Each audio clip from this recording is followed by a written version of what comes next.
Hello, adventurers! My name is Matt Kroeger, your Mold RPG Game Master, and this is the One Shot to Survive podcast.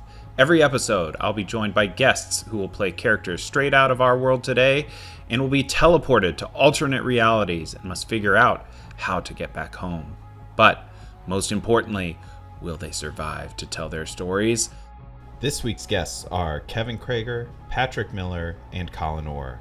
All right, let's roll.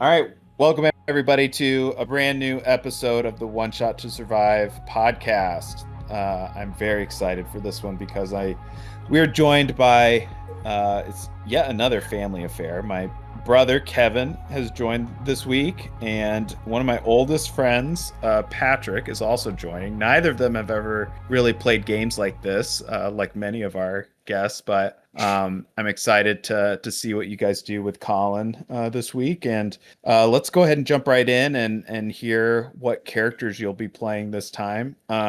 Kevin, I'm going to start with you. So just share your name of your character, what's their kind of general overview of them, and then get into their skills and their shadow. Yeah, pleased to meet everybody. My name's Thomas Ripley. I'm an underwriter based in New York, graduated from University of Princeton, also known as Princeton University. And my skills are social camouflage, deception, and gaslighting, as well as imitation.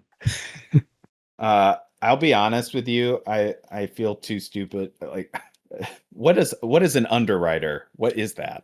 What does that job do? A commercial underwriter, like writes insurance policies for people. Oh, so, okay. Yeah.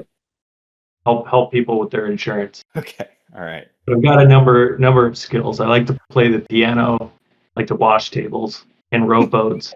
Rowboats. Okay. Wow, we really hit quite a few here. Just an eclectic guy, this Thomas Ripley. I feel like there's a reference there to a movie I haven't officially seen, but I like it. But what's Thomas Ripley's shadow then? I don't. If you've shared it, I missed it. But what's their shadow? Obsessive class envy. I would drive to be in the elite class. The desire to move up the ladder. Okay. All right, Thomas Ripley. God, I really wish I've seen the movie that this has to be based off of, but I haven't. So I'm just gonna trust whatever you say, Kevin, is at least a good slant rhyme of whatever the reference is to. But this is good. All right, so Thomas Ripley, the Princeton underwriter with social camouflage and rowboating passion. Patrick, who is your character? I am Professor Arthur Bishop, assistant professor at Akron University. I've been declined tenure for the past 3 years in a row. My area of expertise is 1860, and so I teach Just that year. Oh, that decade, that whole decade. Okay. Yeah. If it was just the 1 year, 1860, nothing else interesting afterwards, just that year. That whole decade, that 10-year span. Sure. So my strengths are I am a expert marksman with Civil War era rifles. I carry a saber that I strap to my back everywhere I go. What was my third one? I am a speed reader. Speed reader. Okay. What's Professor Arthur Bishop's shadow? Colorblind. I am colorblind. How old is Professor Bishop? 48. Okay, so declined tenure. Professor Bishop carries a sword with him, and is colorblind. Okay. And expert marksman with Expert mark, specifically but only Civil War. Civil War era rifles. Got Phoenix. it. Got it. How could I forget? While I'm at it, Kevin, how old is Thomas Ripley? Just to give me a vibe here. 22. 22. All right, we're gonna split the difference here with you, Colin. So, Colin, what character are you bringing to the game this week? Oh, I thought to change it up a little bit. Not. I'm playing myself. It's just happening. And I'm keeping a lot of the same skills. I photography, amateur Mhm. woodworking, and I've been really, successful with cooking my pizza. So, that's another one of my special skills that I'm just loving now. Now, okay, when it comes to my shadow, my wife picked this one. So she was like, you're kind of punctual. You always like to be on time or something like that. Because if you're not, then you get all pissy and stuff like that. And I was like, okay, I'll put that down. That's my shadow this time. So I'm writing down punctuality rage, because it there we hurts go. my soul to write down punctuality as a negative because I too am that Yeah, way. yeah, So yeah. it's interesting that we've got two very ambitious characters. One that's going after tenure for Civil War 1860s knowledge, is walking around with a sword, and then another guy who's very class obsessed and climbing the ladder. And then Colin, you're just dropping in making pizzas, man. Yeah. Making pizzas Shows and our generations, man. That's right. Yeah. All right, so we've got Colin, Thomas Ripley, Professor Arthur Bishop. So as you guys know, before we get into our one shot this week and before the mold comes and envelops your bodies to teleport you to another dimension, to another alternate version of yourselves, where we'll play our game, we need to get the three of you in the same place at the same time. Part of me is thinking we're at like Akron University where Thomas Ripley's maybe conned his way into some situation, and Colin, you're there for some reason, but I'm open to other suggestions if you have them. I'm just trying to get into a class, just trying to learn. If you're putting me in my home court, I'm in. You may regret that, Patrick. All Uh-oh. right, so Patrick, Professor Arthur Bishop, you're teaching your class on January 1860. What are you talking about to this classroom? So we're talking about the growing tension between North and South. That's really starting to boil up as we get into the or head towards the election of 1862. And Colin, you are in this. What would bring you to this classroom? Why would you be in attendance here? Knowledge, baby. I gotta soak that in. Gotta learn. Okay. Let's say you have a question. If I said like you were compelled to raise your hand and ask a question, what would you ask Professor Bishop during this lecture? Well, my biggest question right now, sorry to speak out of turn, but my hand is raised. But I just want to ask, what presidency? Who's going to be president? Well, so right now we're not sure who's going to be president, but there's growing a concern that Lincoln will become president without any votes or electoral votes in the South. Kevin, at this point, Thomas Ripley, for some reason I have like Catch Me If You Can in my head, but I guess I'll ask you because I have a thought in my head. But how would Thomas Ripley enter this scene, or what would he be doing within this situation?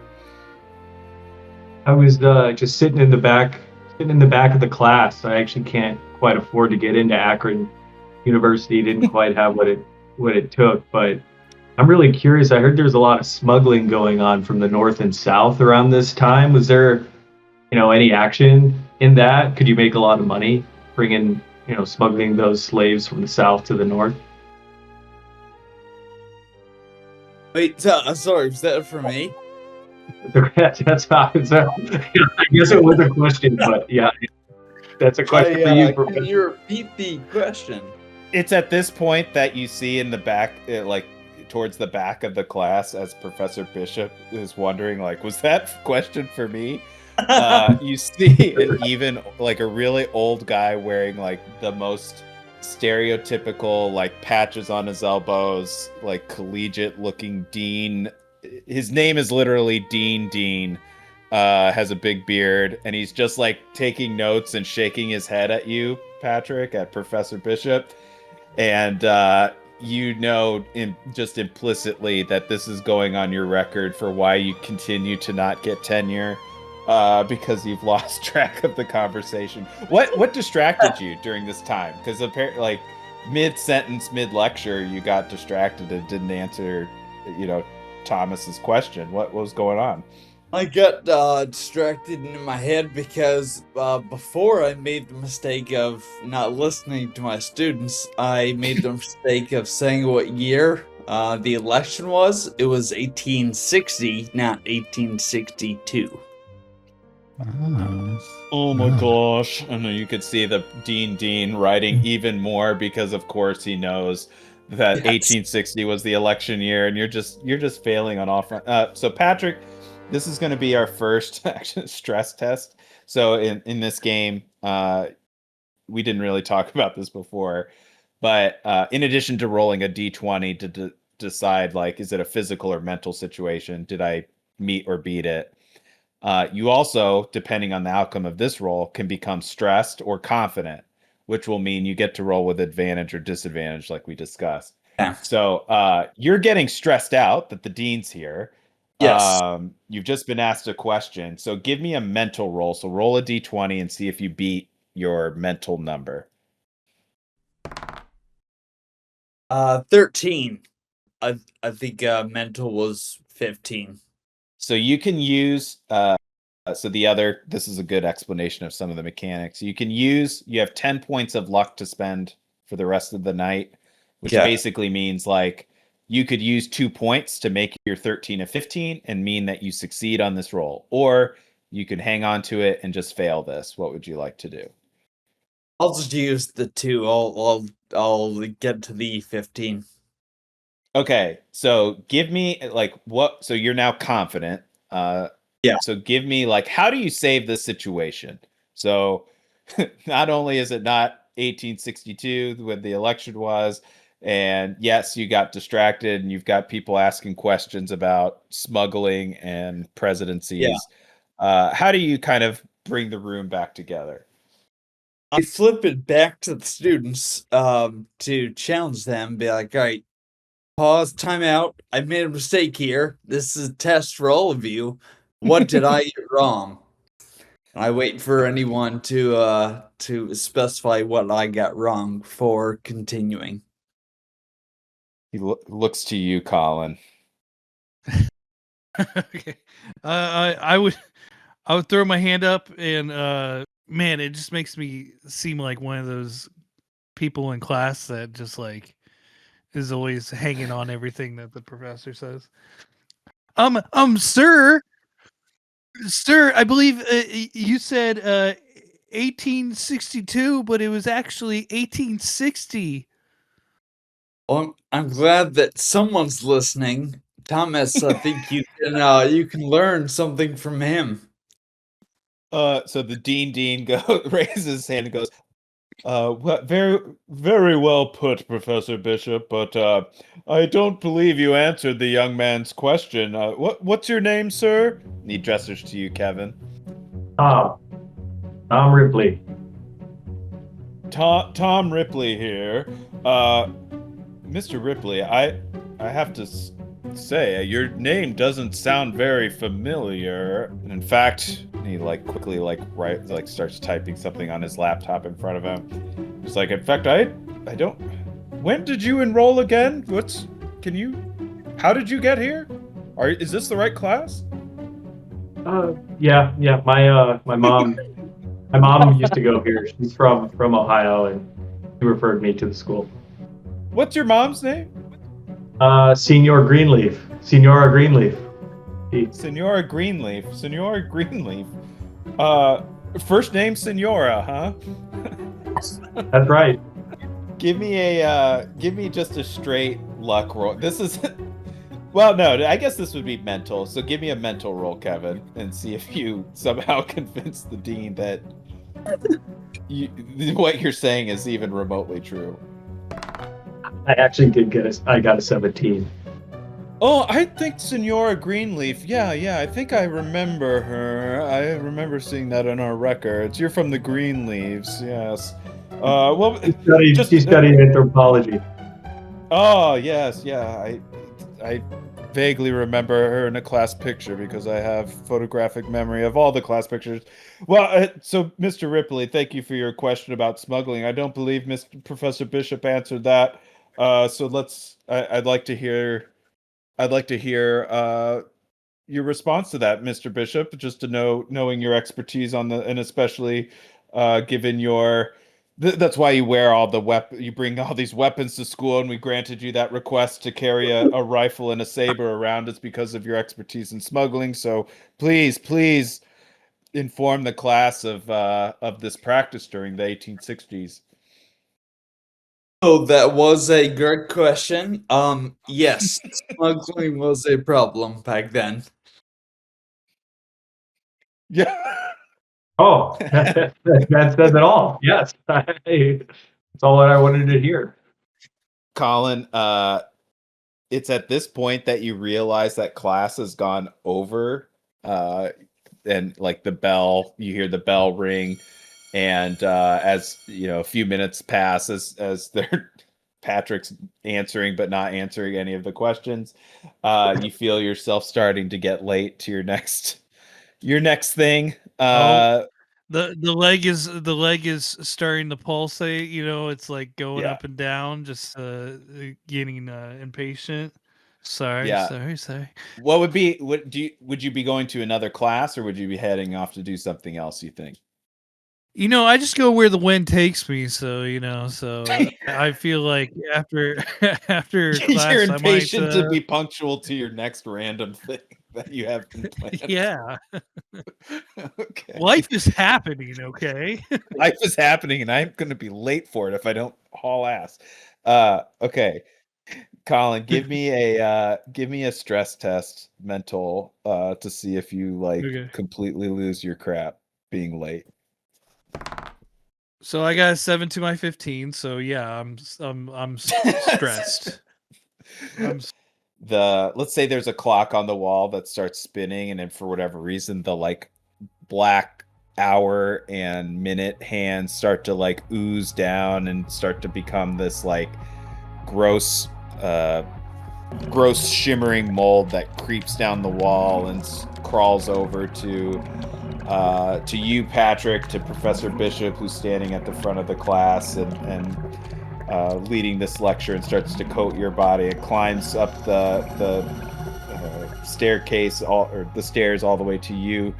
Tom Ripley sitting in the back, pretending to sit in on this class, and covers you. And then Colin, you as well, as you're starting to lose your mind about being late. And it covers all three of your bodies into this black silhouette, and you find yourselves being warped to an alternate dimension, portaling through time and space to another version of yourselves. And it is here that we will pick up and decide what our one shot will be, where you have to figure out how to get yourselves back home. So we have 4 one-shot options that we will choose from. So aside from the titles, the players have no idea what any of these mean or what to expect. And there are 4 of them, so it's completely random in terms of which one we will end up selecting. But let's go ahead and introduce what our 4 options are, and then we will roll for it. So, Kevin, can you share what our first one-shot option is? Everyone's a banana. Patrick, can you share our second option? Second option is serial killer flies. And Colin, what is our third option? Big ass robots. And our last option, our newest, number 4, is just called sidekicks. So, Colin, I'll give you the honor of rolling our D4. Please share which one one you got. No joke. It's happening, boys. It's happening. This is big for the podcast because people have been waiting for this. Everyone's a banana. It's happening. This is happening. This is serious. Everyone's a banana has been an option from the very beginning. Yep. Oh, this is gonna be great. All right, so let me read the description for you guys, and then we will pause. All right, so everyone's a banana. Since the Great Split many years ago, the realm has been abused by the oppressive rule of the Mad King Paintain of the Red Bundle clan. The Manzano Bundle aims to dethrone Paintain and install a leader that can reunite the bundles for new age of prosperity.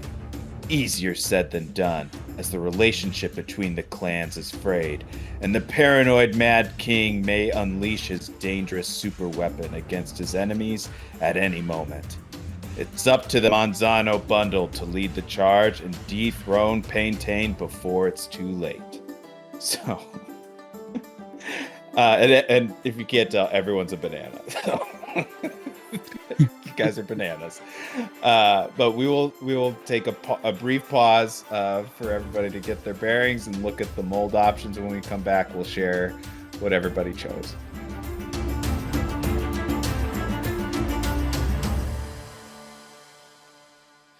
All right. Well, let's jump right back in. So we took a break. You guys chose from our list of special Everyone's a Banana molds. I'll just sort of recap them on your behalf, and then likely throughout the game we'll hear from each of you what the powers as they become relevant as a fun little reveal. But Kevin, Thomas Ripley is going with our survivor mold, which in this case is called the green peel. Patrick's Professor Arthur Bishop is the scholar, otherwise known as the banana list, and Colin is going with the conjurer, which is the blossomist. So no warrior, no enchanter, but a good combination. So you guys, again, were portaled from this Akron University 1860s history lesson classroom, and as the black shimmering void that's covered your bodies starts to dissipate around you, you find yourselves again, you can start to feel the sense memories of the alternate reality version of yourself still in the front of your mind as you rematerialize in this new reality. And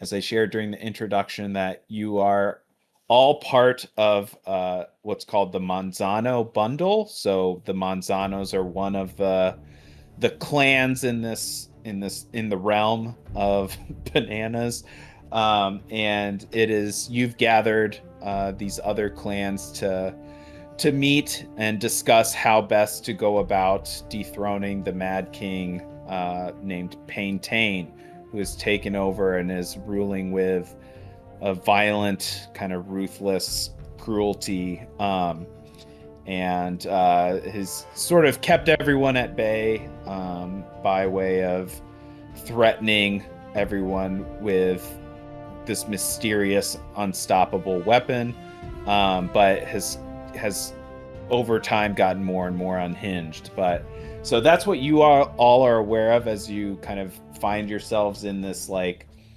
throne room of a castle, and have gathered these other clans together to galvanize support. But the first thing you notice is that as you look down or look side to side, is that you are now gigantic banana people. So Professor Arthur Bishop, Thomas Ripley, and Colin, we're going to start right away with one more stress test. So give me a roll against your mental number. And I think, Colin, you are still stressed. Yeah, Patrick, I'm in stress. you're confident, right? You succeeded that first time. Yeah. Okay, I took two of my luck points. Okay, so roll for this one. Roll twice and give me the better number, so you get an advantage on it. But let me know what you guys succeed, whether you succeed or fail on this. Fail. And fail. I got a 13 to my 14, so I'm gonna spend some luck and Succeed. get it. Okay.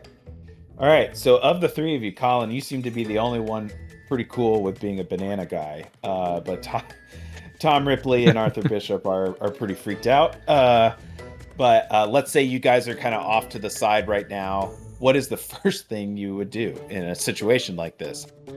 I'm kind of like patting myself and being like, man, I have a really deep shine going on. I don't know about this. This is crazy. Yeah, I think right now I'm momentarily frozen. Like, this is so far beyond like anything I thought was possible. And I'm trying to like have historical comparisons, and I can't come up with anything. I like the cold, hard truth, but my body's so soft and mushy. I'm out of sorts.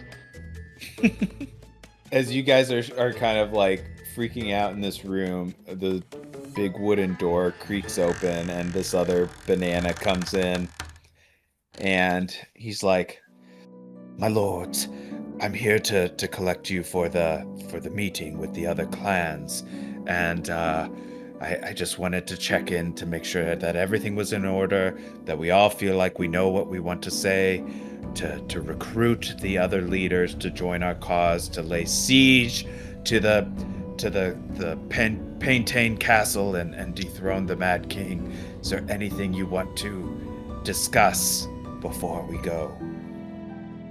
That all sounds cool and stuff like that, but I'm feeling like a ripe area. Like it's starting to turn a little discolored. Like, can you see it? Can you see it? In times like this, Lord Colin, we all have ripe areas and we must push through. But yes, you do look a little bit. You look a little bit. I knew it. You're getting a little bit mushy. Hey, was that the work of the Mad King? Did he ripen us all? What is he doing? We all are one step closer to the great banana bread in the sky, if you know what I mean.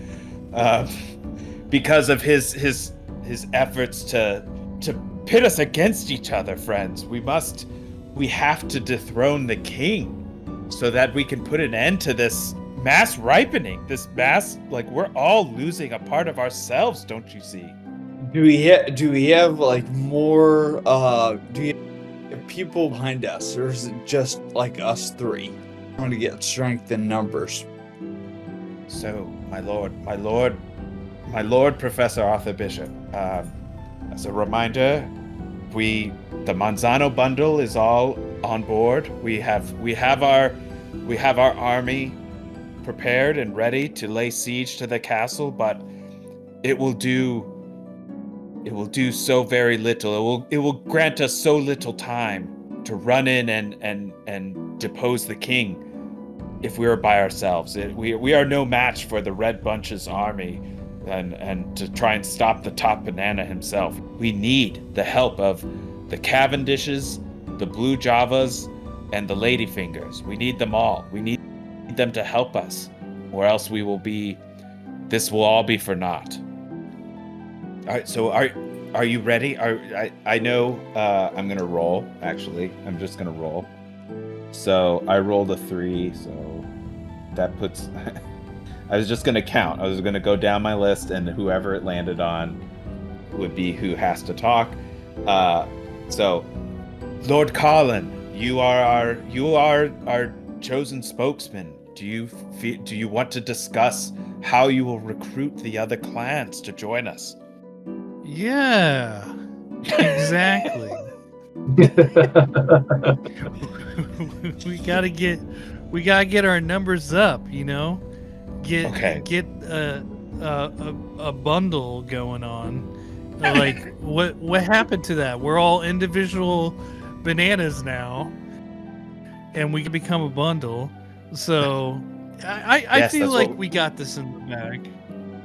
Okay, you're using a lot of words that like a preschooler learns here to describe our world, but I'm glad you feel confident, and knowing you, Lord Colin, I wanted to check because we're running a little bit late, and I know how you get when we run a little bit late. So if you'd like me to escort you to the room.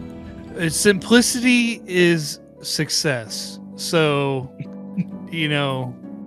we'll discover what we need to once we're face to face with the enemy, but yet could be our friend.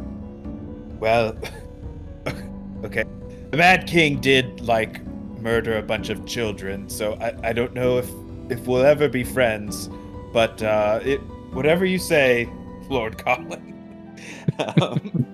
So on the other side of the door, you guys can walk down so you're walking through that open courtyard space where there's a giant map on the floor, and it has a bunch of little banana regions and stuff. It says Blue Java and Monsanto and Cavendish, and then there's this red bunch that's overtaking a whole bunch of it, which is where the Mad King resides. And you guys kind of walk across here as you went to this other room where everybody is.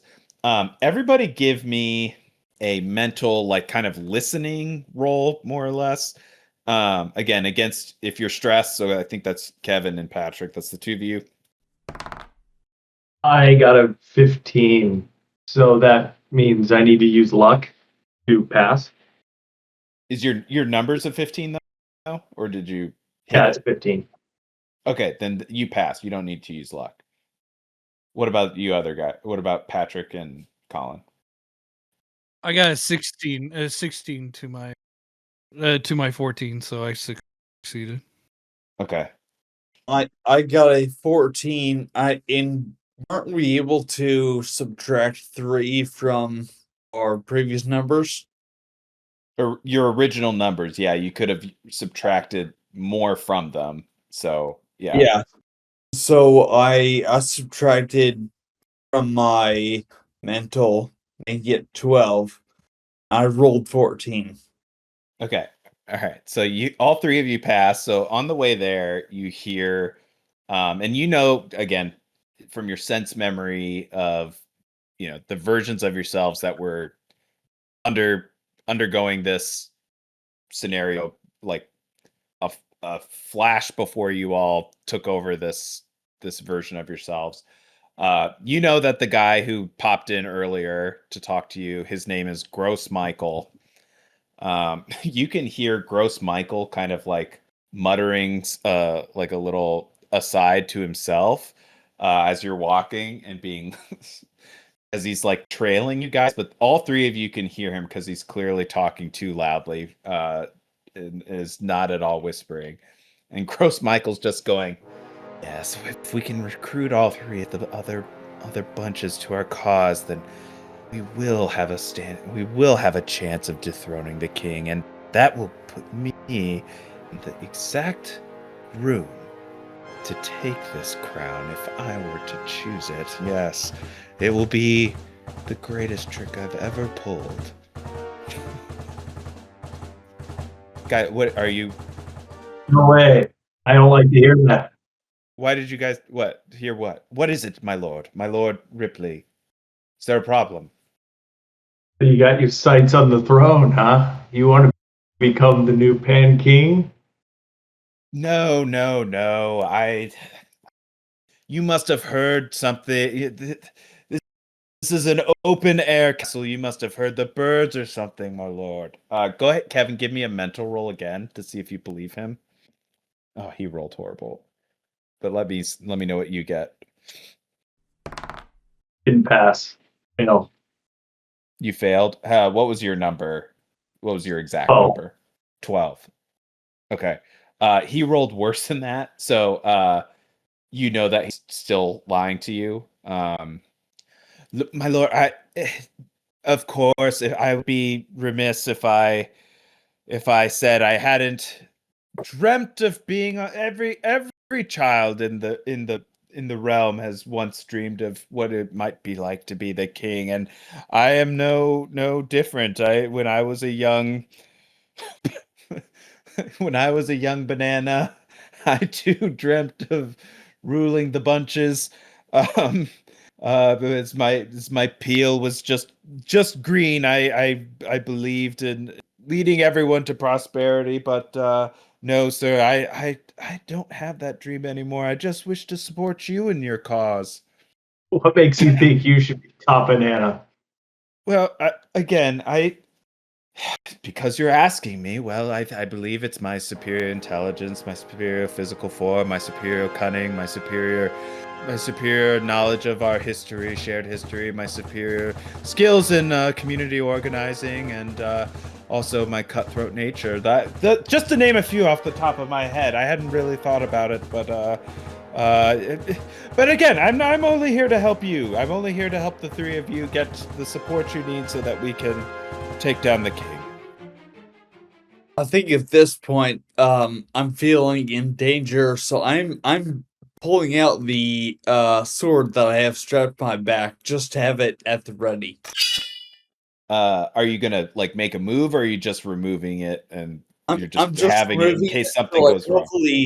hopefully intimidate or just like have it ready for Okay. whatever I need.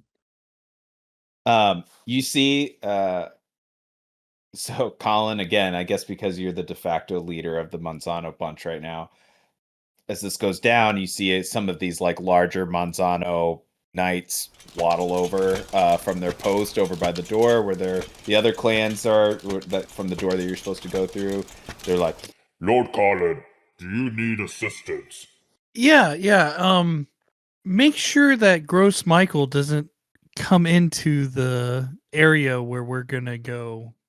Gross Michael's like, my lord, yes, this just before you take me away, yes, that's the door you're supposed to go in. That's where you're meeting the other clans, as I've told you many times. Again, I do think I add some value for you all with my intellect and my political nature, but if you wish to have the mountain and the hound take me away, and these massive like banana guys are standing there.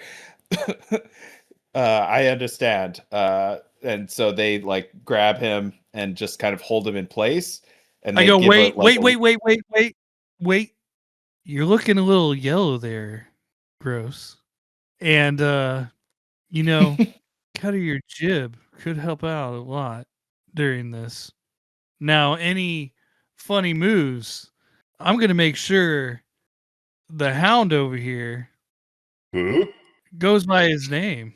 Yeah, hound, you stick close, boy. You stick close, okay? Come here. Bleh. And make sure and he that kind of like wanders hound over. stands next to me. We'll He's go like in. 8 feet tall and 500 pounds. Yeah, he's huge.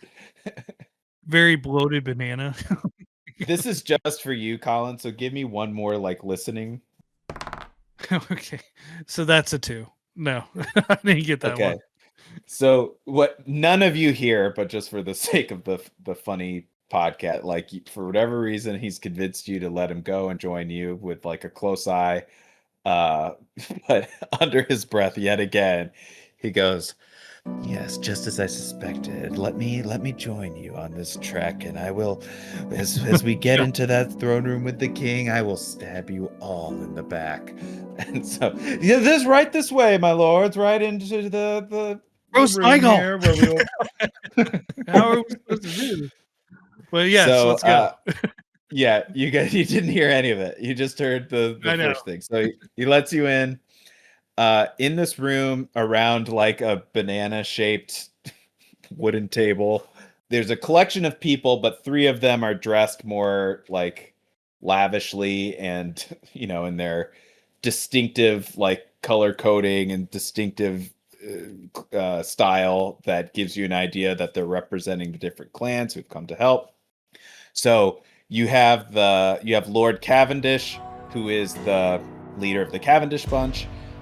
You know this. You know that they are known for being like very like steely deal makers, very political and analytical, but they essentially are looking out for what's best for them in any situation. And they brought their savviest negotiator, which is their leader, Lord Cavendish, to come to this discussion. His daughter, who is heir to the Cavendish bunch, Robin, is also there. Then across from the Cavendishes is Lord Blue Java. These are Hup Bananas, by the way. I didn't know any of these. I just looked them all up at one point and was like, oh, those are the names. Gross Michael is the name of a banana, if you didn't know that. Did not. That's great. Yeah, Gross Michael, which is pretty funny because there's this like skeevy, gross banana guy. Lord Blue Java. So the Blue Java clan is full of like they're like wild fighters, but they're also kind of dim and just out for a good time, more or less. But they're always up for a good fight, and the Blue Java bunch is extremely experienced when it comes to like military fighting, but Lord Blue Java absolutely hates Lord Cavendish. They do not get along. Last but not least, of the three are the leader of the Ladyfingers bunch. They are, think of them as I can't think of anything from Game of Thrones. What the hell are the wolves? The Starks. The Starks. God damn, thank you, Kevin. Yeah, think of the Ladyfingers as the Starks, more or less. They are like a very honor-bound clan, and they are like kind of hybridize them with the Starks with the Wall. Like they protect the realm's exposed border. So imagine that big map from before. We've got all the different territories. Imagine like there's a whole wilderness called the Screaming Forest. And there's like an exposed border up there that the Ladyfingers more or less protect. And Ladyfingers' biggest fear is the day that is coming when the screams emerge from the forest shadows to destroy the world, like from an ancient prophecy. So those are the three people that are here, and they kind of all turn to look at you, the Manzano bunch that have come in, and ask. The first one, the Lord Blue Java goes, "It's about time you showed up. I hate people who are late." I'm with you. I'm with you right there. I'm with you right there. I knew we would agree on something. Our punctuality. I can always tell a guy that appreciates being punctual. And as he's saying all these P words, he's spitting everywhere. Who was the group that was like more like aggressive or like battle focused? The second That's group? me. That's us, the Blue Javas. Okay. Who's this I- guy? He just well, looks at you. consider me a ally, but I want to work with you guys because I think you're the best chance of like survival. Well, mush my body. I I like the cut of your jib, guy, and I like that sword you got there. That's a nice looking sword. Lord, so Blue Java just immediately like comes over and like bends the knee to you guys. It's like as our family crest says, if anybody's punctual and carries a sword, we will pledge our allegiance to that man, and we will join your cause. And then you see the Cavendish guy going like, Oh, of course you would be so easily manipulated. You're not even getting anything in return. Should we just continue on without that guy if he is like too stuck up? Abandon him. I'm standing right here. I can hear you saying that. You could try. You could try to fight with these hooligans over here, these blue Javas, but I don't think you'll get very far against the Mad King without more forces. But we could offer something to help you. But if you just think we're stuck up, I guess we'll take our friends and go home. No. It seems like your daughter, Robin, she looks like she could succeed in a combining of forces because it looks like you guys want to be part of a bundle. We have a common enemy here. We got the Mad King. I mean, it's in the title. The only common enemy we should really care about. This is Ladyfinger. The only common enemy we have is the screams from the forest. That's really all we should care about. The Mad King is nothing compared to the danger being the forest. I'm gonna roll for That on the Robin. back burner. Let's put that on the back. Yeah, well, I want to hear more what Miss Robin Cavendish has to say about what she can bring to our fight. So she's looking Does at she have you. any seeds or gold? She's looking at you, Tom. Well, Lord Ripley, yes, of course, I'm very wealthy, and I represent the wealthiest house, but I maybe we should take this conversation back in private, if you don't mind. Could we maybe step aside for a moment to discuss? Is that okay with you, Father? And he looks very suspicious but nods. Tom, do you want to go chat with her directly? Lord Cavendish, if that's his wish, I would like to do. Let's discuss in private. Okay. So you guys can kind of step back out into the hall. We'll cut to you in a moment, but before we do that, let's kind of resolve here where we are. So you've got Snooty, Lord Cavendish, and then Ladyfinger just chimed in about the forest. And I think, Colin, you were saying let's put it on the back burner. Is that right? Yeah. I understand the screams scare you, but let's just put it on the back burner here. They do scare me, but I don't know how to set it aside unless. Why should we join you? Why should we leave our post to fight the king? Are you feeling a ripening happening to you? I'm feeling it. And I know that someday we'll just be all ripened up. And I want to say that I was a part of something big here, all right? And the key to that, lady finger, is that Yes. the way that you choose to honor all of us is not only by the screams of the forest. That's what I'm trying to say here. Is that you don't have to subject yourself to just being the clan that deals with the screaming forest. Hey, if we take out the Mad King, turn around, screaming forest, silent forest. So you're saying, oh, I like that. I like that. We have been worried that even we of the Ladyfingers bunch would be outmatched by ourselves. So you're saying if we can unite the bundles, we all could fight the danger in the forest together. Always and forever, girl. You know it. Okay.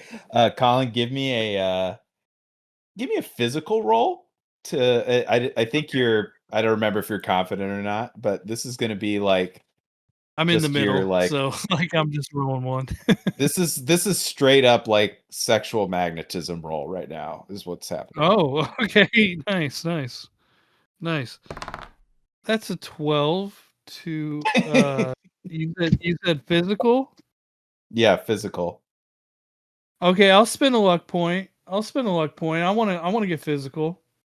All right. So Lady Fingers goes, "Oh, you look like a big, strong man, too, that could lead us all, lead the entire realm. Look like somebody that makes a good pizza, too. Oh, is it warm in here? I need. She starts peeling herself a little bit, like, oh, it's hot. And she comes over and bends the knee as well. Let's cut outside to Kevin. You're in the hallway with Robin. You're now alone. As far as you can tell, you're alone out here. And Robin, well, I'll give you a chance. What do you want to do first as you like shut the door behind you? Is there something you want to try and say first or do first? Yeah, I'm thinking, Robin, I'm a strong lord. We combine together. Got the Monsanos, got the Cavendishes. This is a power team, and we can use these fuckers to take down the Mad King. You and I, and take over the throne. You need a strong lead. What do you say? Oh, Thomas. And she comes over and like throws her arms around you and goes, "We don't need to pretend right now. Nobody can hear us. It's okay. You don't need to do anything for the fit inside. I know what you're trying to achieve. But I have to tell you, dear, I have to tell you, you remember that night many, many moons ago where we made passionate love together. Well," and she starts rubbing her banana belly and goes, I'm pregnant, Thomas. What are we going to do?" Oh man. I think I'm gonna go back inside. And leave you do that. What? Thomas, no, please, Thomas, no, we can't. We have to get out of here. We have to. What will my Promise father me the think? throne. Promise me the throne when we take over the Pan King, and then I'll stay. You are always so classic envious, Thomas. What's wrong with you? But if I promise you if I promise to get my father to help you and to help the Manzanos take the throne, will you please help me? Can we be together?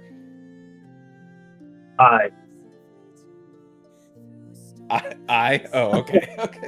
I wasn't sure if you were saying I as in you were about to finish your sentence or if you were agreeing. I'm still new to this It's an affirmative medieval I. jargon. Okay. I was always so confused with your. You kind of are a gaslighter, Thomas, if we're being honest. But okay, I will get my father to agree, and we can be together. I'm so happy. And she throws her arms around you one more time. Are you gonna let her? Or are you gonna go right inside? I'm gonna let her. Okay. So you guys go back through the doors, and you hear, just as Ladyfinger is bending the knee, Lord Cavendish says out loud, "Well, good for you, Mondanos. You got two lousy suckers to give you free help with nothing in return.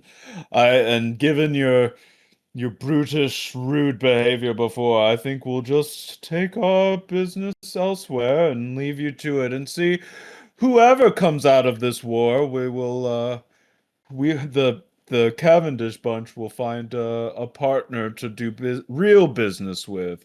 We don't really care one way or the other." As Robin and Tom are coming back in, Colin or Arthur Bishop, do you want to try and say anything to convince him, or because you have no idea what happened in the hallway, so I want to give you a chance to make a plea yourselves.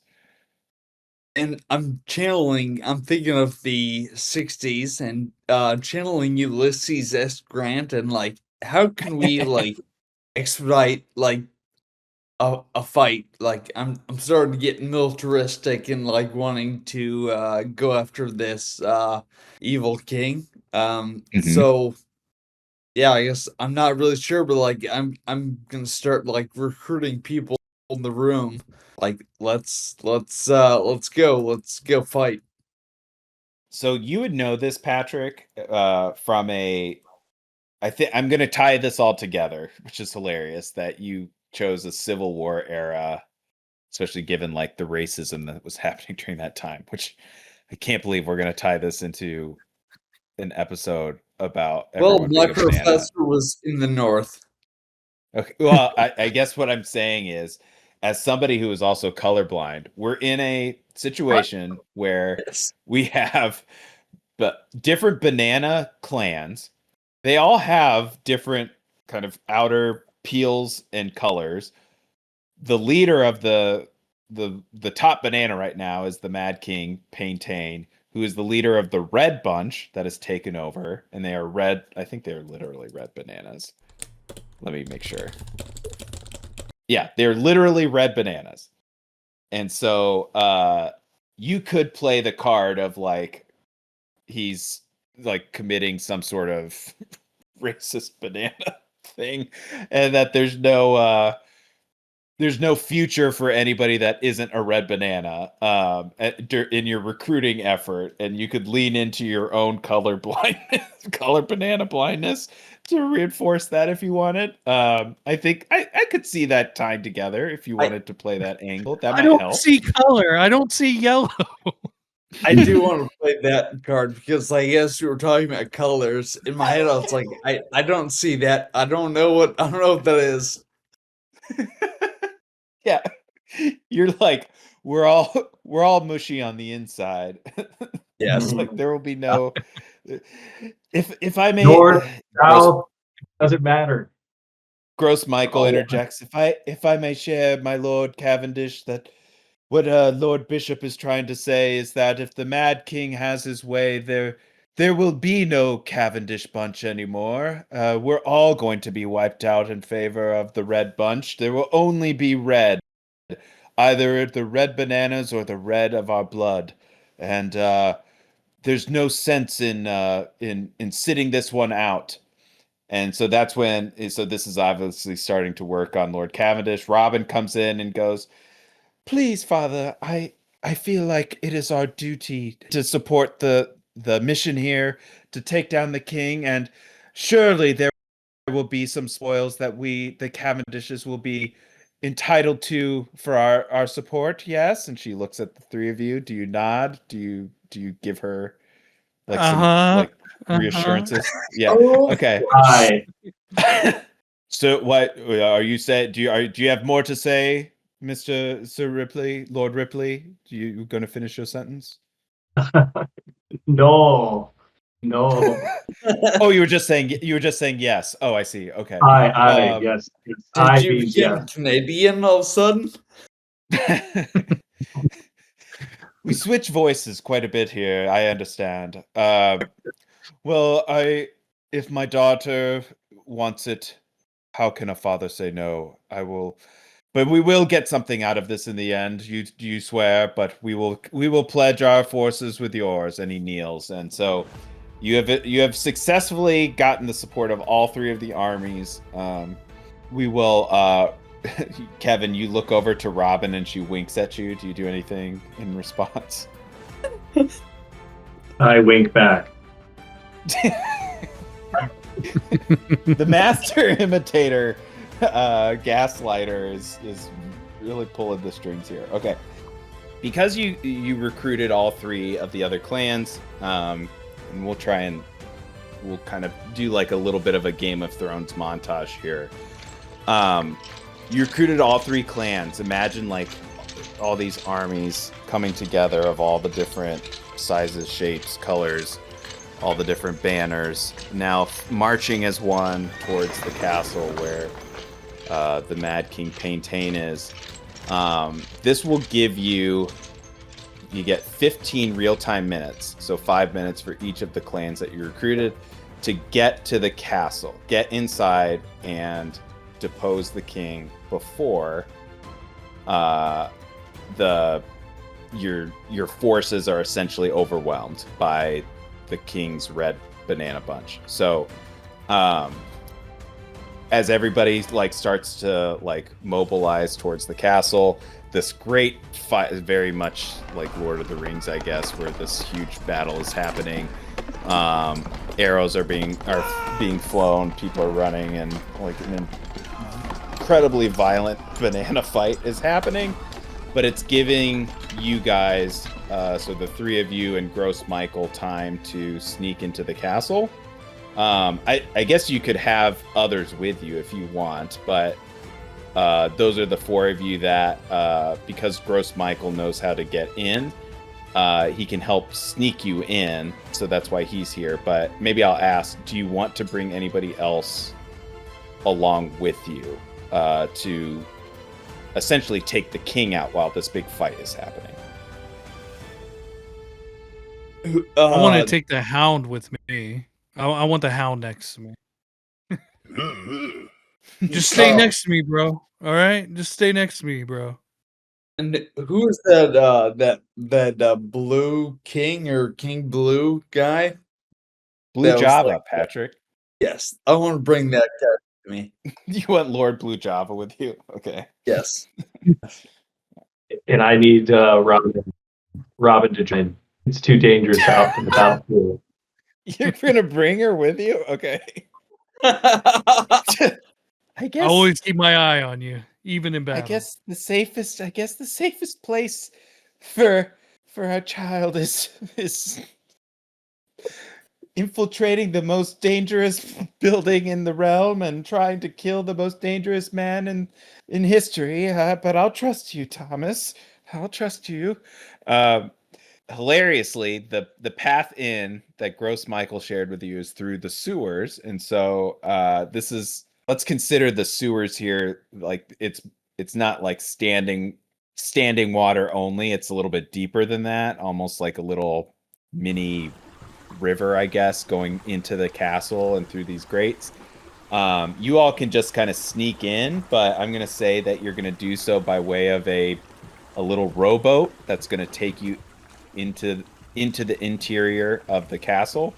So Kevin, because you'd mentioned earlier that Thomas Ripley has rowboat skills for some reason, I'll give you like with advantage, so roll twice to give me the better number. Roll for your physical to see if you successfully steer this thing like right where it needs to be, based off of Gross Michael's guidance. Second roll is a 13. So I can use luck points. Yeah. I'll do that. Okay. It would be, yeah, this is one of those cases where, like, if you're good at rowboating, you should succeed. But, okay, so this crew of Gross Michael, Thomas Ripley, Professor Arthur Bishop, Colin, for some reason, pregnant Robin Cavendish, Lord Blue Java, who just had to come along, and the Hound are in this little rowboat sneaking into the castle of the Red Bunch to dethrone the Mad King. So you successfully get through the wall undetected. Your stealthy rowboat skills get you right in. You now need to scale. Quite a banana boat, quite a banana boat. Mr. Bishop, professor at Akron, told me about these underground tunnels that occurred back in the 60s, one such as this. Oh yes, I remember that lecture. Flash to Dean at the time, like taking note of this and be like, why are they talking about underwater tunnels in medieval society during this course on the 1860s? I don't know if this guy deserves tenure. So you guys are inside, like now, like more or less in the inner wall of the castle.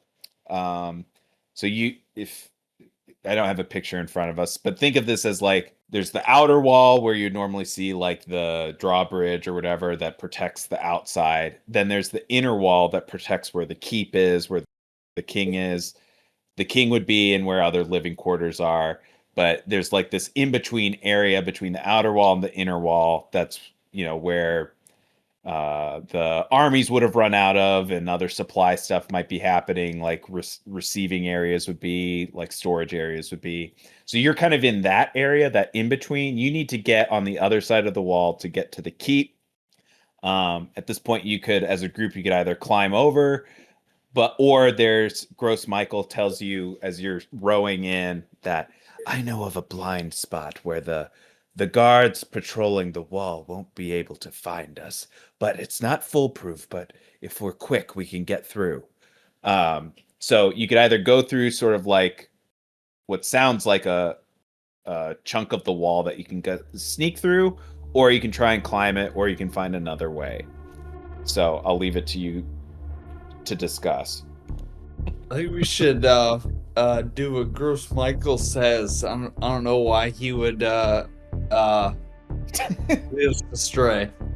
That's Okay, right. I think he's Professor. I think he's real trustworthy. Anybody, like I said, anybody that's punctual and carries a sword, I'm on their team till I die. And this guy was right on time, and it looks like he's carrying a sword, so I believe him. Okay, well, I'll go with you boys.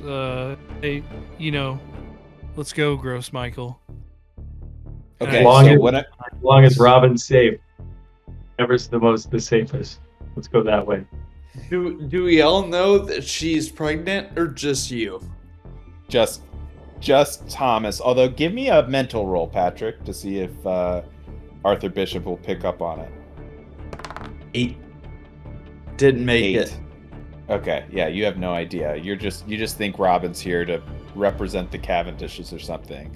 Yeah. But she's moving like very obviously like a pregnant person. She's showing. She's showing already. She's showing. Yeah, the gestation period for to carry a baby banana to term is very fast. So it's significantly different even from the earlier conversation to now. She's showing. I'm just looking back and forth between Robin and Lord Ladyfinger. I'm just like, Yeah. Gross Michael points out the spot. He moves a big like chunk of the wall out of the way and goes, quickly before they see. So I'm gonna need everybody to roll a physical roll to see if you sneak in quickly enough. Kill. I got a 19. 20. Nat You got 20? nat 20? Like Woo! you rolled a 20 or you Yes. added? Yeah, rolled the 20. Oh, okay. I'm gonna roll for everybody else. 9, and a 16. Okay. Kevin, what did you roll? What was your actual number? You said you failed. What was the number? 10. 10? Okay. Nothing was like outrageously bad from that list. So I'm going to say your nat 20, Professor Arthur Bishop. For some reason, your lecture on... It seems like you care more about the medieval period than the actual 1860s. Because you seem to know a lot about the castles and like their weak spots and stuff, but you know exactly where to go. And even though everybody's moving a little bit slowly, you have figured out like there's a piece of glass on the ground that you angle up that will like reflect, like in a magic show, it'll reflect the ground so that you can sneak right through. And so anybody walking by will see that. And then on the other side, again, because you rolled a natural 20, you've created a distraction. What would be something that you would do to create a distraction for the person on the wall so that everybody like quickly slips through? I would throw a rock at a suit of armor to make a noise to get people to look at that. Roll a d20 and tell me if it's above or below a 10. Low. I got a 1. Oh, no. No. No. From a nat 20 to a 1. Yes. Okay. All right. So you Okay, so here's what we'll do, because I don't want to dismiss the nat 20 part. So because your distraction was so bad, but everything else was working so perfectly that everybody has made it through the wall very quickly through this weak spot. You're on to the next thing. However, your distraction to throw the rock at a suit of armor, yes, has led everybody to focus on it, but they focused on it so much that they've descended down to where the noise came from, and they'll be able to see, presumably in a few moments, where you guys entered the wall, and they can kind of start to chase you from behind if you don't hurry. So we'll add like a ticking clock, an additional ticking clock element here, of which you have about, let's call it 5 minutes to get inside before the full alarm sounds. But you've otherwise made it through, even though many people failed their rolls. You're now in the inner part of the castle. You see the keep in front of you. The scene here is one of like, it's a bit more hectic, of like regular, like quote unquote regular people, regular bananas running around. So like the citizens of the town or this castle, the other Red Bunch people, but they're kind of freaking out because of a war. In bloody battle is happening outside, and so it's chaos here. You need to make it to the staircase, but there are guards in front of it. So where the like keep is, where the king would naturally be, there are guards like kind of standing at the entrance. So your goal here is to get inside, get up to the keep, and get to the king, but you need to find a way to do that. I guess I want to huddle up with Thomas and Colin. For the people that came with us, do we throw anybody at the guards to be a distraction, basically to like sacrifice them so we can get through? I like what you're thinking there, Professor. There's one person who might catch the eye and stun the whole crowd for how beautiful she is. I think we have to propose that Miss Robin let her walk for the realm. For the realm, we have to take that one. But If we must. Thomas, our child, it's coming. Do you really want me to go out there? I thought we were talking in private, but I guess I'm so sorry. for the realm, it's the only way we're gonna stop the Pen King. I promise to remember the Cavendish name and carry it forward. You're kind of a dick, Thomas, but my love for you is everlasting. The witch's curse has made me love you forever, and I have to do what you say, of course, because I'm an NPC, but there's another option. Okay, I want to turn to Gross Michael and be like, "You got any ideas, Gross Michael?" He kind of like says under his breath to himself, yes, thin the herd of those that could take the throne. Yes, anybody to die out here so that I myself can take the crown once we get up there. I don't know, my lord Colin. I don't have any qualms. I want to pat his back and kind of push him in the middle of everything, so he becomes a distraction. He's the distraction. Okay. Yeah, give me a physical roll with advantage because he wasn't expecting it.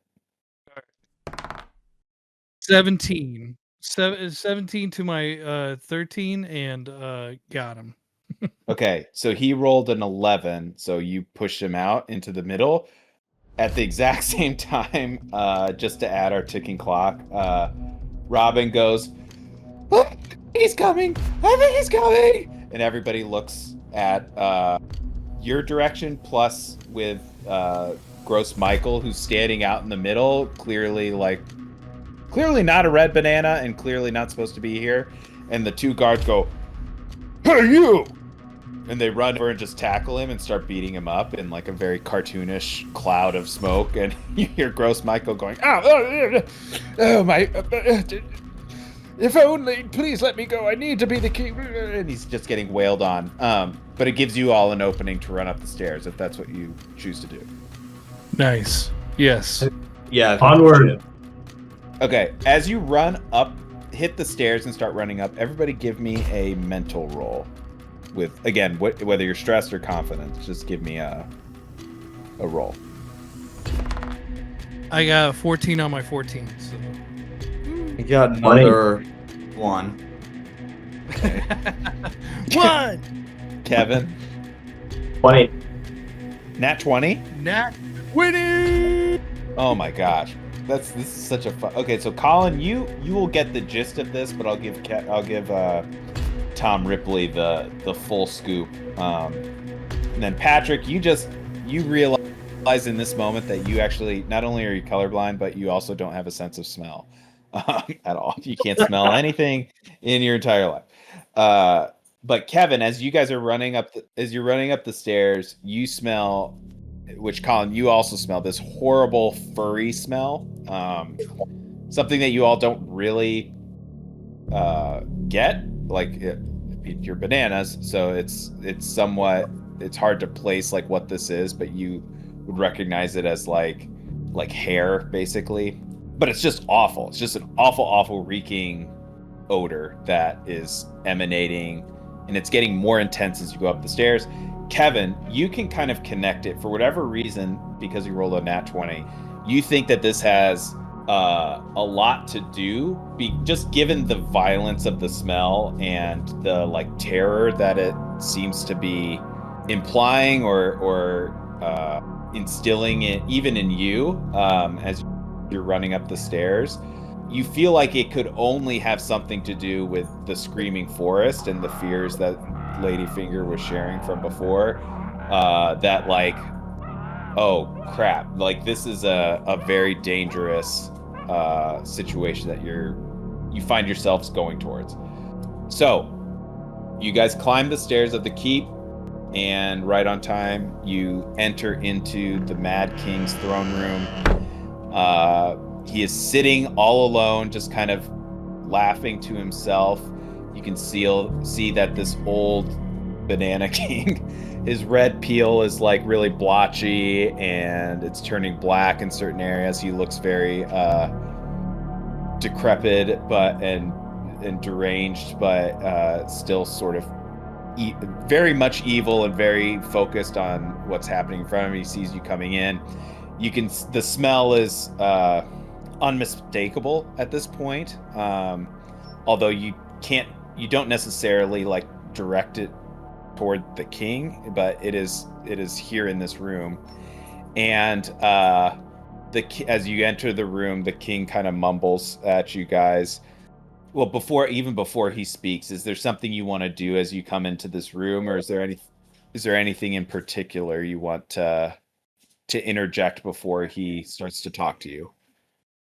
We should address that smell. That's what you say? Like, Yeah. Address that smell? It's really stinky, and that seems pretty dangerous. So maybe we should stop the fighting and address the smell. Yeah, before we do anything else, let's figure that out. That smells worse than the way you look. The smell? That's what you care about, is the smell? Well, you should. You should care about the smell, you idiot. You come here with your steel and your arrows and your men and this pitiful excuse for a revolution, but it won't matter. That smell is about to tear you apart. Ha ha ha! And he like pulls this big lever by his big chair, and like the floor starts to separate, and out from the ground, from this big pit that was underneath you, comes a terrifying growl sound. And we'll say that Robin is still like catching up to you guys because she's pregnant after all, and you decided to bring her along. But she's like climbing the stairs very slowly. She hasn't caught up to you fully. But you guys are standing there. This pit has opened up, and from the darkness you hear this growl. I'll give you a moment to react, respond, anticipate before something else happens. I mean, they haven't already acknowledged or agreed to sacrificing her, so maybe now's the time. Oh my god. The great sacrifice is in order. You guys turned evil so quickly. I guess that's very Game of Thrones. It's like so she's keeping up. Are you really gonna The go beast likes down young and get meat. you're gonna push her in or something? Is that what you want to do? Aye. All right, well, you're gonna have to play this out. Kevin, so Tom Ripley, what do you say to your pregnant beau, I guess? What do you say to Robin as she like finally reaches the top of the stairs and goes, Thomas, the baby's coming, the baby's coming. What do you say as you, I guess, try and usher her to the pit of death that's awaiting her? Say, let's do it together. We it's for the realm, for the realm. The only way we as a species will survive is you must sacrifice yourself to get rid of the beast, the pit. What? Thomas? What? I thought you promised we would be together. What? Now you're trying to push me into the monster. I don't want to go, Thomas. It looks like the baby's born already. It just happened right in front of our eyes in the rush of Yeah, the rush of the so battle. she gives birth to this. Yeah, she gives birth to this little baby. And And I'm holding. it's- I've grabbed my baby banana. okay, and the king's just like, oh my gosh, this is pretty fucked up. What's that? This is pretty bad. Oh my god. You see the hound going like, oh, starts to like look away, and the other guy, who's the other guy with you? Blue Java is like, In all well, my years of fighting. in all my years of fighting, I never seen this, but I did swear an oath to punctuality and the sword, so I guess I'll go along with it. Do what you must, Lord Ripley. I guess I'll leave it to you guys to decide how you want to resolve this moment. It sounds like Thomas Ripley's holding his newborn banana baby, and his thought right now is to push Robin into the pit to satiate the monster so it won't attack you. Is that right? Yes. Okay. Do the rest of you want to do anything differently or in addition to it, like go after the king, do something else? Or is this how we're going to like proceed? This is the action that is going to happen? Because otherwise I'll just let it happen. Or if you want to do something to either intervene or do something before it, we'll roll to decide who goes first. I want to act concurrently. Can I just try, like, while the king is distracted, can I try to attack the king? Okay. Yeah. Okay. And I want to turn to the hound and be like, "You're with us, right?" He looks a little queasy, but he goes, I believe in you. You got this. Now, you see red, you attack it. And then go off. Go. I want to see you go, boy. you free? Are you like setting him back out? Is that the idea? Or are you No. telling him to attack the king? See him red to go attack the king. Yeah. Okay. Okay. What about me, boss? What do you want me to do? That's the blue guy. That's the blue job guy. Yeah. He can join us. If me, the hound, and him all attack the king while the king's watching Kevin kill his partner, then I'm keeping watch. Okay. Okay. So, Kevin with a newborn baby, I need you to push Robin in. That's your plan. So give me a physical roll, I guess, and I'll roll for her to see if she dodges. I'm not pushing. She's willingly agreed. You've gaslit her into doing it. Okay. All right. Well, so give me a Well, she's Give me a from giving birth already, and it looks like her days are numbered as is. So This- she's asked me in her yeah. pain to give her a push. So now I will go ahead and roll, and I'm very sad to a do this. physical. No, you need to roll a mental to see if you've like successfully like convinced her to do this herself. Because I think that I that's did true not. to your like shitty character here. So give me a mental roll. 4. Okay. That feels like karmic justice, I think. Okay. So she's not willing to do it on your behalf. Although, no, wait a minute. It was a skill of yours. Damn it. Roll with advantage because gaslighting was one of your skills. So roll twice. So give me a second roll and see if you beat it. 11. Do you So want I to think use with luck, luck? Are you I beat close? it. Yeah, I'll luck it. Okay. All right. So you've can What? jump in. Robin, who just didn't know. Robin Cavendish just didn't know who she was getting involved with. Jumps into the pit where this horrific smell and growl is coming from.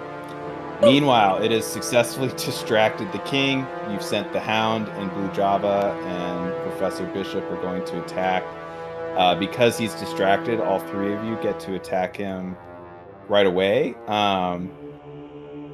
Patrick, why don't you go ahead and give me a physical with advantage roll because of this saber you've been carrying around, and see if that alone will do it. So I rolled 10. What do I add to it? Okay, so do you want to use luck to? You probably do at this point, just to succeed on killing them. Okay. Yeah. So let's say that Blue Java swooped in and stabbed the king once or twice, and the Hound walks over and just like punches him in the face. And you slide in at the very end with your saber and describe to me how you kill the Mad King. So yeah, saber, a sword. I first go, kind of like a jumping stab to the chest. Then, that works. That kind of shocks him. So then I just try to keep going, and out with stabs. You're just stabbing him over and over. Yes.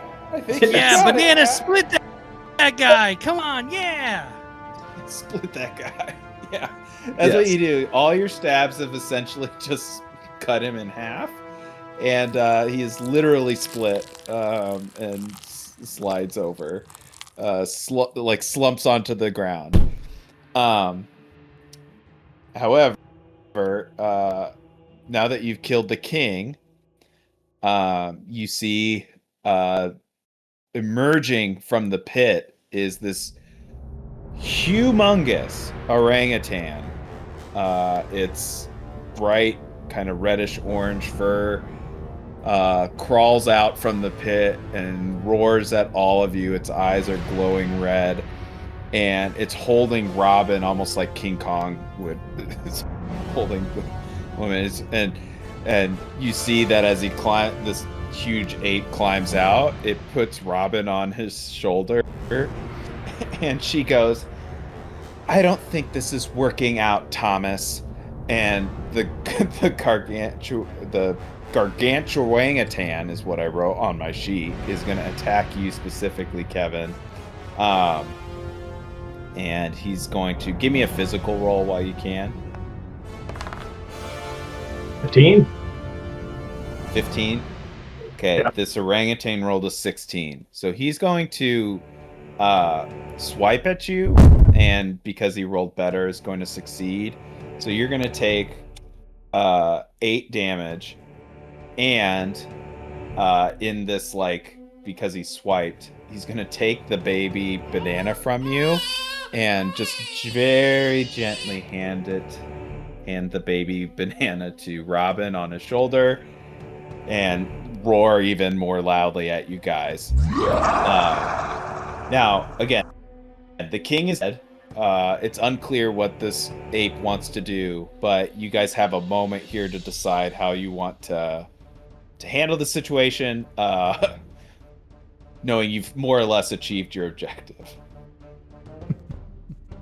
There's a lot of bananas out there that this orangutan wants to eat. Let's not make it us. Let's not make it the three of us. So let's give him what he.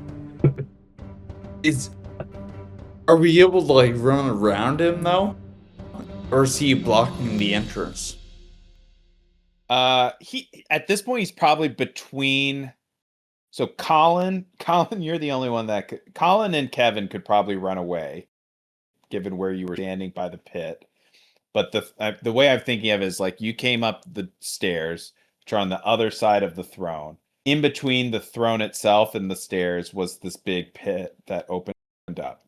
So the way I thought of it physically was that Colin and Kevin were on one side. The other three of you ran to the other side. So you're kind of blocked off where this where this ape is. But also you don't know if it's going to go after you necessarily because it seems to be following Robin's orders at this point, and the king is now dead as well. So, yeah. Well, given where I am in the room, I feel vulnerable, so I'm gonna call out to Colin and Kevin, say I would pass them in the class they're in if they like come. They'll leave me. We wouldn't leave you, Teach. We're behind you 110%. It's a pass-fail class too. It's not.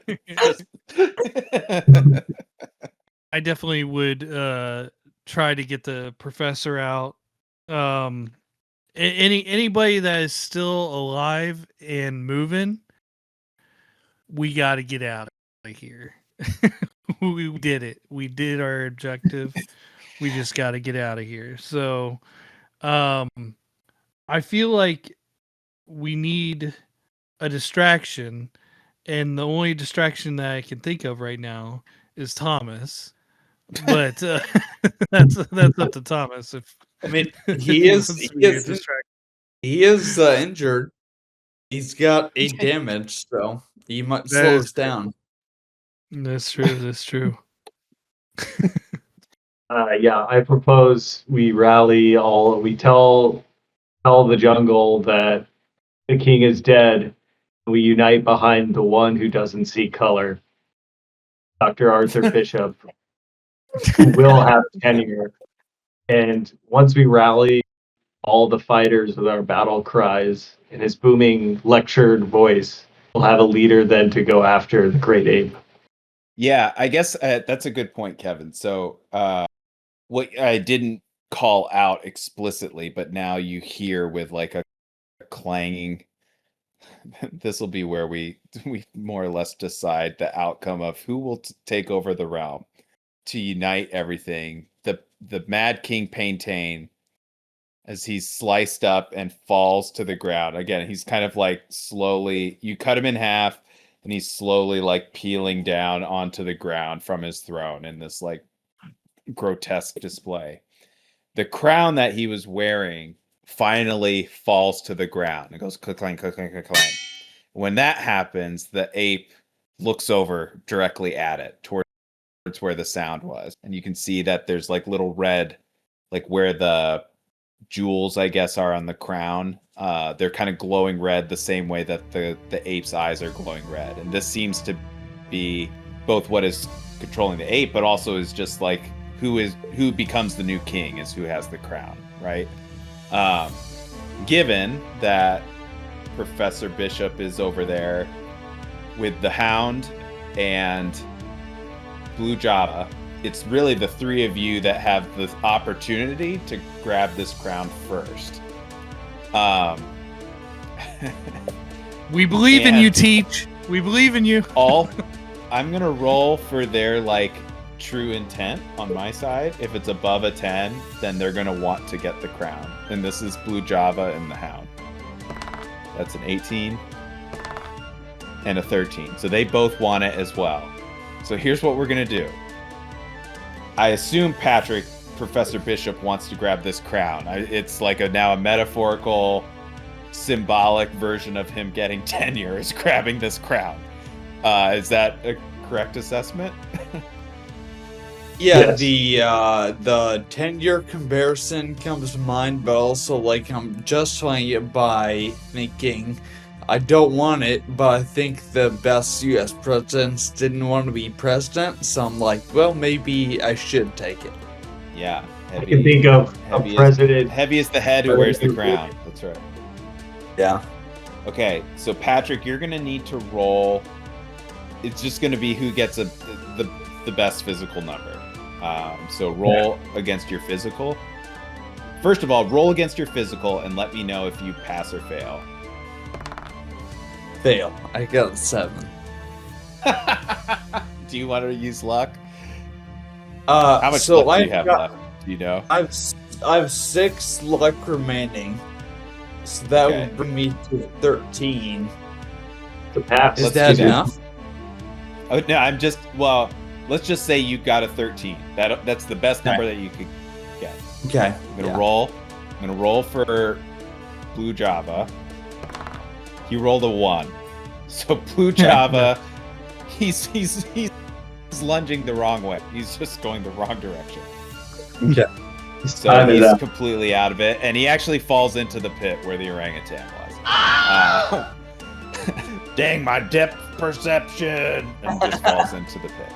So this leaves the hound. The hound rolled a 17. So the hound beats you to it, and he goes, "Ooh," and he puts the crown on his head. And unlike all of our other games, where well before now we would have rapidly ended the session and the Black Bolt would have got you already and taken you back. Instead, we're going to do like a flash forward montage of just the pure utopian prosperity, peace, bliss, and harmony of the world order that comes from the hound being the king of the realm. Of this monkey like being rehabilitated, of the screaming forest being like shut down, and all the apes living with the bananas peacefully that come from the forest, and it all comes together. Tom Ripley, you have a stint in the stockade for a while for being a shithead, but after that even you get to be rehabilitated, and everybody, like all the crests are united, and they all have somehow the phonetic spelling of somebody going huh, and the big leather-bound tome of the like 400 years of the rule of the hound closes, and everything was peace and prosperity. And at some point in your old age, the Black Mold comes and gets you. Well, I guess what would you guys be doing in a utopian society 50 years later? What would Tom Ripley, Professor Bishop, and Colin be doing as old bananas? Do you remember that episode of Star Trek where Picard has to live a life on another planet, and he learns how to play the reed, or the like some pipe he learns how to play and stuff like that. Mm-hmm. That's what I'm doing. That's what You're I'm learning doing. an instrument. Okay. Yeah. What about Tom Ripley? I'm taking off old peels and riding them down the river and enjoying the water on riding these old peels. You're doing a lazy river. You're Lazy river and paddling and just keep on rowing down. Okay. What about Professor Bishop? I live in a hut, and kind of like a hermit, but like kids will come by and I'll just like tell them stories. I'm just like an old guy or old banana that like just tells stories. Yeah, you didn't need tenure at all. You could still teach. You could still teach the history of the world without it. That's wonderful. Well, after this long, happy life in peace and prosperity, where you all find your own versions of paradise, the black mold finds you and teleports you right back to the classroom where you originally left off. The bell had just rung and you're already late, and Dean is looking at you.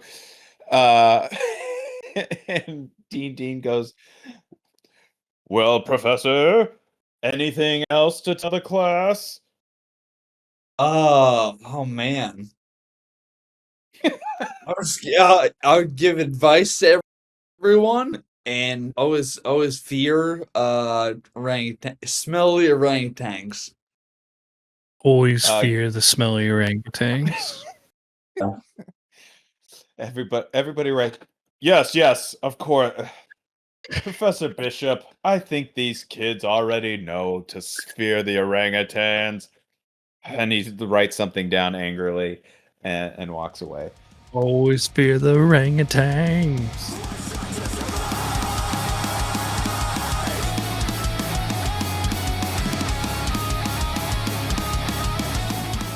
Thank you everyone for listening to the long-awaited Everyone's a Banana one-shot.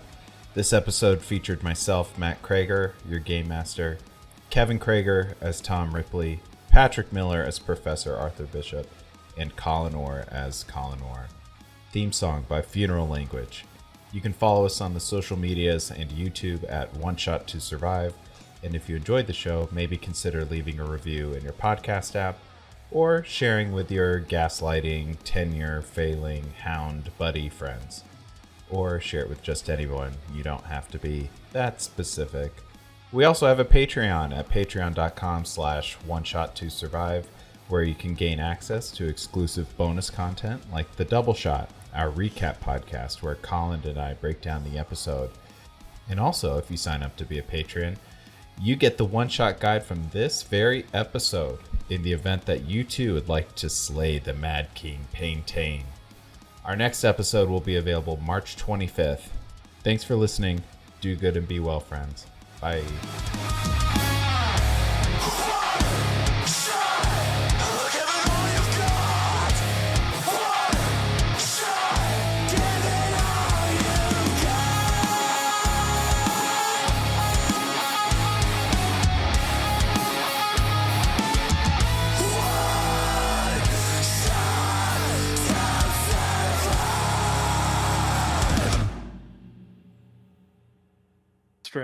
How does this show up for you now that you've like bounced your leg and you're now late to your The life? leg is bouncing. I'm fiddling with my backpack, and then you just hear me like kind of go, "Oh, hey, it's almost time.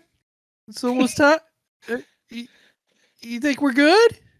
You got any homework for us?" Yeah. Now that I'm one of those kids that raises his hand and questions the teacher. Oh my gosh.